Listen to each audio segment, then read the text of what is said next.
gabi na po, pero maraming salamat po sa inyong mga nagstay po ngayong gabi na to, no? Salamat po talaga. Ayan, usually kasi pag nagsasalita ako, may hinahanda ako ng speech, no? Pero for some reason, nag-iisip ako ng speech na sasabihin ngayong gabi. Pero sabi ko, parang feeling ko, hindi kaya magsawa na yung mga kababayan ko, lagi na lang ako nagsispeech. Parang feeling ko, pangilan ko na ba tong homecoming? Pangilan na ba? Pangatlo na. Pangatlong homecoming. Pero sa totoo lang po, feeling ko po, first time ko pa rin po.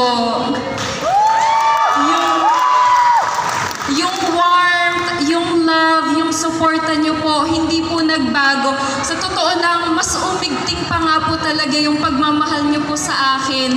Kaya maraming salamat po talaga. Ayan, simula po kasi noong 2021, I'm actually new to the world of pageantry. Now, if I may quickly share, I just started joining pageants way back in 2021. At yun nga nakita natin kanina no, sa video na Miss Philippines Earth po yung una kong pageant na sinalihan. And it is really for the reason that I know my heart really lies with Miss Philippines Earth.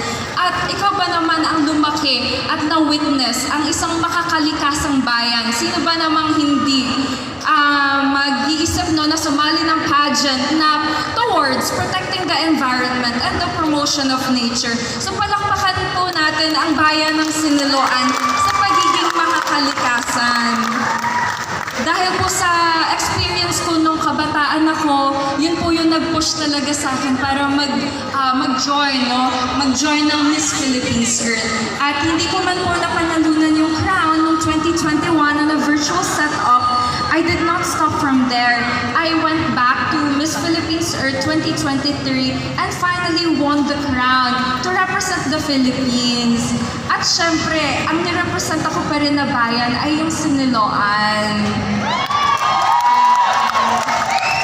Tapos nung nabigyan ako ng opportunity na ma-representa yung Pilipinas, no, sa totoo lang po, I know myself to be really advocacy-driven at really cause-oriented. And naka-travel na rin po ako sa buong 17 regions ng Pilipinas dahil nga nag-a-advocate po ako ng 17 United Nations Sustainable Development Goals. Tapos naisipan ko, what better way to promote the 17 UN SDG than by traveling to all 17 regions of our beautiful country to talk about them individually. So that's what I did. Ayan. So nakakatuwa rin po no, na nagiging aware na ang mga tao sa mga UN SDGs natin sa Sustainable Development Goals. Pero i-share ko na lang din po, no, as a Lagunense, meron din po talaga akong nagawa nung pageant journey ko po. Kasi I consider pageantry not only in the, the glitz and the glamour of it all. Kasi normally people would just think of pageants as, just a platform para sa pagandahan, ganyan. Pero ako kasi, I really know myself to be cause-oriented.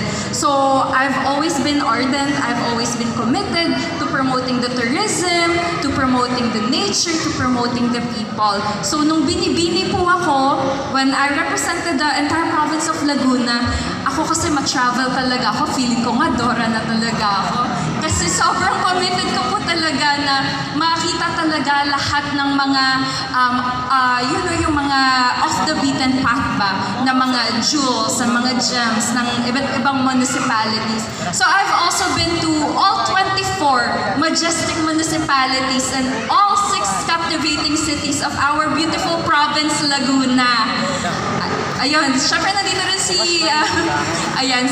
Kong Mayor Vince, no? Kong Mayor na bisita ko din po yung Paki Laguna. Doon po ako nagsiswimming palagi sa Turumba nung bata ako. Ayan.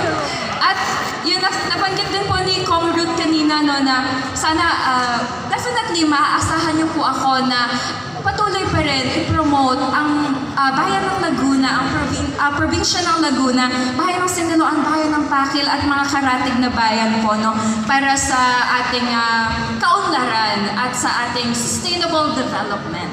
Maraming salamat po muli at sa mga ating kababayan sa Siniloan, mga Siniloenyo, maraming salamat po.